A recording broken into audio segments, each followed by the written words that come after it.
কিছু বছর পূর্বে আমাদের মহল্লাতে একজন ব্যক্তি আসলো, আমার সাথে দেখা করলো। হঠাৎ করে রাস্তায় দেখা হওয়ার পর সে আমাকে বলল যে ভাই, গত 2 দিন আগে কোরবানি হয়েছে, কিন্তু এখন পর্যন্ত আমি আমার পরিবারের ছেলেকে ভালো মতো একটু মাংস বা গোস্ত হইতে পারি নাই। তো ঢাকা সিটির ভিতরে যারা কোরবানি দেয় তাদের কাছে তাদের বাসা বা তাদের আশেপাশে অনেক লোক আসে, মাংস টোকায় আর কি, মাংস নেয় একটু একটু করে, 2 টুকরা 1 টুকরা করে মাংস দেয়। এই মাংসটা অনেকে দেয় না, কোরবানি যারা দেয় তাদেরকে এই জিনিসটা দেয় না। হাদিস শরীফে আসছে যে রাসূল সাল্লাল্লাহু আলাইহি ওয়াসাল্লাম বলছেন যে আমি তোমাদেরকে আগে বলেছিলাম যে কোরবানির মাংস 3 দিনের বেশি রাখা জন্য না, এখন তোমাদের যতদিন ইচ্ছা রাখতে পারো। তো আজকে এই হাদিস নিয়ে আমি ব্যাখ্যা করব যে এই হাদিসটার প্রেক্ষাপট এবং কারণ কি ছিল। আসসালাতু ওয়াসসালামু আলাইকা রাসূলুল্লাহ, আসসালাতু ওয়াসসালামু আলাইকা ইয়া হাবিবাল্লাহ, আসসালাতু ওয়াসসালামু আলাইকা সাইয়্যিদুল মুরসালিন, আসসালাতু ওয়াসসালামু আলাইকা ইয়া রাহমাতুল লিল আলামিন। আসসালামু আলাইকুম ওয়া রাহমাতুল্লাহি ওয়া বারাকাতুহু।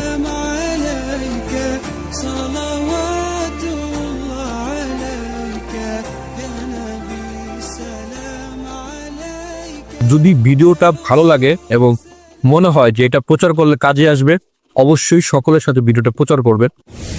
আবু উবাইদ থেকে বর্ণিত, তিনি বলেন আলী ইবনে আবু তালিব রাদিয়াল্লাহু তাআলা আনহুর সঙ্গে ঈদের নামাজে শরীক হয়েছি। তিনি খুতবার আগে নামাজ পড়ালেন, তিনি পরে খুতবা দিলেন এবং বললেন রাসূল সাল্লাল্লাহু আলাইহি ওয়াসাল্লাম আমাদেরকে কুরবানির গোশত 3 দিনের অধিক খেতে নিষেধ করেছে। এর পরবর্তীতে আরেকটি হাদিস আপনাদের সাথে শেয়ার করি। আবু বকর ইবনে আবু শাইবা রাহমাতুল্লাহ আলাইহি হযরত আয়েশা রাদিয়াল্লাহু তাআলা আনহা থেকে বর্ণিত, তিনি বলেন রাসূল সাল্লাল্লাহু আলাইহি ওয়াসাল্লাম দুর্ভিক্ষজনিত কারণে লোকদেরকে কুরবানির গোশত জমা করে রাখতে নিষেধ করেছিলেন এবং পরে আবার অনুমতি দেন। আরেকটি হাদিস আছে এ ব্যাপারে যে আব্দুল্লাহ ইবনে ওয়াকিদ রাদিয়াল্লাহু তাআলা আনহু থেকে বর্ণিত, তিনি বলেন এখানে এই হাদিসটার ভিতরে ব্যাখ্যা হয়েছে যে কেন রাসূল সাল্লাল্লাহু আলাইহি ওয়াসাল্লাম 3 দিনের অধিক গোশত কেন সঞ্চয় করে রাখতে নিষেধ করেছিলেন। এই হাদিসটার মধ্যে সম্পূর্ণ ব্যাখ্যা আকারে বলা আছে। আব্দুল্লাহ ইবনে ওয়াকিদ রাদিয়াল্লাহু তাআলা আনহু থেকে বর্ণিত, তিনি বলেন রাসূল সাল্লাল্লাহু আলাইহি ওয়াসাল্লাম 3 দিনের বেশি কুরবানির গোশত খেতে নিষেধ করেছেন। আব্দুল্লাহ ইবনে আবু বকর রাদিয়াল্লাহু তাআলা আনহু বলেন আমি বিষয়টি আমরাহকে জিজ্ঞেস করলাম, তিনি বললেন ইবনে ওয়াকিদ ঠিকই বলেছেন, কেননা আমি মা আয়েশা রাদিয়াল্লাহু তাআলা আনহু থেকে বলতে শুনেছি যে রাসূল সাল্লাল্লাহু আলাইহি ওয়াসাল্লাম জীবদ্দশায় কুরবানি ঈদের সময় মরু বেদুইনদের অনেকগুলো পরিবার অভাব অনটনে পড়ে শহরে আসে।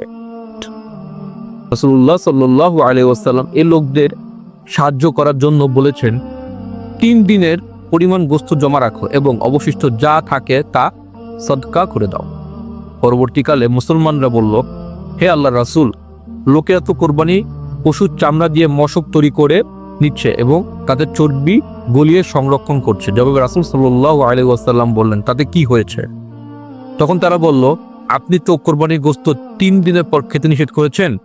তিনি বললেন, যেহেতু সে বছর গরিব লোকেরা অভাবের তাড়নায় দলে দলে মদিনায় এসে জড়ো হয়েছিল, তাই আমি তোমাদেরকে নিষেধ করেছিলাম। এখন তোমরা তা খেতে পারো, জমা করতে পারো এবং সদগাও করতে পারো। ঘটনা হচ্ছে গিয়ে যে মদিনায় তখন কোনো দুর্ভিক্ষের কারণে অথবা কোনো কারণে যারা সকলে কোরবানি দিতে সক্ষম ছিল না, সে সময় রাসূল সাল্লাল্লাহু আলাইহি ওয়াসাল্লাম বলেন যে তোমরা 3 দিনের বেশি গোশত জমা করে রাখবে না, মানে যা কোরবানি দেওয়া হবে 3 দিন আমরা খেতে পারবো, বাকি গোশতটা সকলের মধ্যে ছড়িয়ে দিতে বলছে। তো এর পরবর্তীতে রাসূল সাল্লাল্লাহু আলাইহি ওয়াসাল্লাম সে অনুমতি উঠায় নেয় এবং বলে যে তোমরা যতদিন ইচ্ছা খেতে পারো। এই হাদিসটাকে যখন প্রকাশ হয় আমাদের মাঝে, হচ্ছে যে অনেকেই যারা গরিব আছে, গরিব দুঃখী আছে, তাদের ভিতরে মাংস বা গোশতটা বিলানোটা থেকে সরে আসছে। কারণ যে হাদিস শরীফে তো আছে যতদিন ইচ্ছা খাওয়া যাবে, তো গরিবদের লাভ কি? অনেকে 1 বছর 1.5 বছর পর্যন্ত সে মাংস খায়, 1 বছর পুরা খায়, মানে এই বছর কোরবানি দিছে, পরের বছর কোরবানি আগ পর্যন্ত মাংস খাচ্ছে। তো এই হাদিসের ব্যাখ্যা অনুসারে মুসলিম শরীফের হাদিসে আসছে, হাদিস শরীফের যে ব্যাখ্যাটা বা একটা টিকা আসছে, সেখানে বলছে যে এই অনুচ্ছেদে উল্লেখিত হাদিসগুলো একটি সামাজিক ও অর্থনৈতিক পটভূমি রয়েছে। যে হাদিসটা রাসূল সাল্লাল্লাহু আলাইহি ওয়াসাল্লাম বলছিল যে এটা 3 দিনের বেশি খাওয়া যাবে না, 3 দিনের বেশি 3 দিনের জন্য খাওয়ার অবস্থা রেখে বাকিটা বিদায় ফেলার জন্য। তো এর পরবর্তীতে রাসূল সাল্লাল্লাহু আলাইহি ওয়াসাল্লাম বলল যে এখন তোমরা যতদিন ইচ্ছা রাখতে পারবে, খেতে পারবে। তো এই হাদিসগুলা এর পিছনে একটা সামাজিক পটভূমি ছিল। হাদিসগুলো থেকে জানা যায় যে রাসূল সাল্লাল্লাহু আলাইহি ওয়াসাল্লাম প্রথমে 3 দিনের অধিক কুরবানির গোশত খেতে নিষেধ করেছেন। পরবর্তী পর্যায়ে তিনি তা অধিক দিন খাওয়া এবং সঞ্চয় করে রাখার অনুমতি দিয়েছে। এর কারণ স্বরূপ বলা হয়েছে তখনকার সময় দরিদ্রতার কারণে অনেক লোকেই কোরবানি করতে সক্ষম ছিল না, তাই সচ্ছল ব্যক্তিদের কোরবানির গোশত যাতে তাদের কাছে পৌঁছাতে পারে সেজন্য তিনি কোরবানিকারীদেরকে 3 দিনের খাবার পরিমাণ গোশত রেখে বাকিটা দারিদ্রের মধ্যে বন্টন করে দেওয়ার নির্দেশ দেন। পরবর্তীকালে যখন লোকদের মধ্যে স্বচ্ছতা ফিরে আসে এবং অধিক সংখ্যক লোক কোরবানি করতে সক্ষম হয় তখন তিনি এই নিষেধাজ্ঞা তুলে নেন। অতএব বোঝা যাচ্ছে যে রাসূল সাল্লাল্লাহু আলাইহি ওয়াসাল্লাম এর নিষেধাজ্ঞা বা অনুমতি স্থায়ী নয়, বরং সময় সাময়িক। জনগণের আর্থিক অবস্থা শোচনীয় হয়ে পড়লে নিষেধাজ্ঞা আরোপিত হবে এবং তাদের মধ্যে সচ্ছলতা ফিরে এলে নিষেধাজ্ঞা প্রত্যাহিত হবে।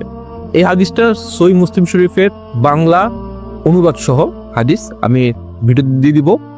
তো এই হাদিসটা যে অনুবাদ করছে সেখানে টিকাটা সম্ভবত মুসলিম শরীফের হাদিস থেকে আসছে, অথবা যে বাংলা অনুবাদন করছে সে এটা ব্যাখ্যাটা দিছে এবং সে পরবর্তীতে আমাদের দেশের অবস্থা উল্লেখ করে বলতেছে আমাদের দেশের জনগণের আর্থিক অবস্থা এতটাই শোচনীয় হয়ে পড়েছে যে শতকরা প্রায় 85% পরিবার কোরবানি দিতে অক্ষম।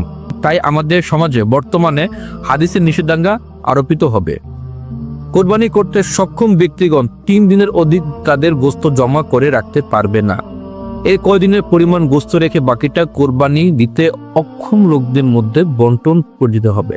আমাদের সমাজে আর্থিক সচ্ছলতা ফিরে আসলে তখন এই নিষেধাজ্ঞা আবার প্রত্যাহত হবে।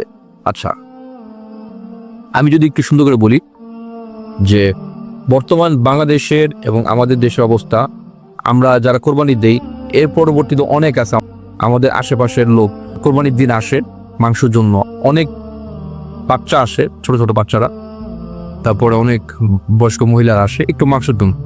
যার হৃদয়ে একটু মায়া আছে সে দেয়, আর যাদের হৃদয় মায়া নেই তারা দেয় না।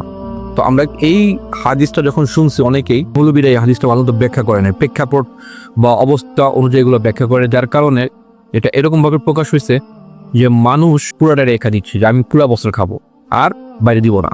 তো এই কাজ না করে আমার জন্য যতটুকু খাওয়া দরকার আমি চাইলে কিনা খেতে পারি, কিন্তু একটা গরিব মানুষ সে কিনা খেতে পারে না। যে লোকটা আমার কাছে এসে বলছিল তার কিন্তু পরিবারের আর্থিক অবস্থা এবং তার অবস্থা কিন্তু অতটা ভালো না, খুবই খারাপ, ঠিক আছে। তো সে আইসা আমার কাছে চোখে পানি ফালাই দিছে যে আমার বাচ্চার জন্য একটু মাংস খাওয়াবো।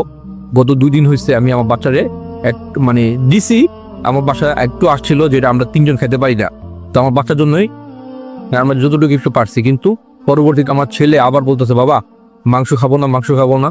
তো পরবর্তীতে কেঁদে বলে যে এরকম অবস্থা। সবার কাছে রিকোয়েস্ট থাকবে আপনারা হাদিসটা আগে শুনছেন, এখন সেটা বোঝার চেষ্টা করবেন যে আসলে হাদিসের ব্যাখ্যাটা কি। এখন আমি যদি আমার খাওয়ার জন্য করি যে আমি খাবো, ঠিক আছে, আরেকজনকে খাওয়াবো না, তাহলে সে কোরবানি আসলে মূল্যায়ন হয় না। কারণ এই দিনটা হচ্ছে লোকের হাদিস শরীফে আসে এই দিনটা পারাহারের দিন, গোশত খাওয়ার দিন। সো এই দিনটা শুধু আমি একা খাবো না, আশেপাশে সবাইকে নিয়ে খেতে হবে। সকলে ভালো থাকবেন। যদি ভিডিওটা ভালো লাগে এবং মনে হয় যে এটা প্রচার করলে কাজে আসবে, অবশ্যই সকলের সাথে ভিডিওটা প্রচার করবেন যেন মানুষ কিছু শিখতে পারে, জানতে পারে, এবং আমার কোনো ভুল থাকলে অবশ্যই আমাকে ধরিয়ে দিবেন। আসসালামু আলাইকুম ওয়া রাহমাতুল্লাহি ওয়া বারাকাতুহু।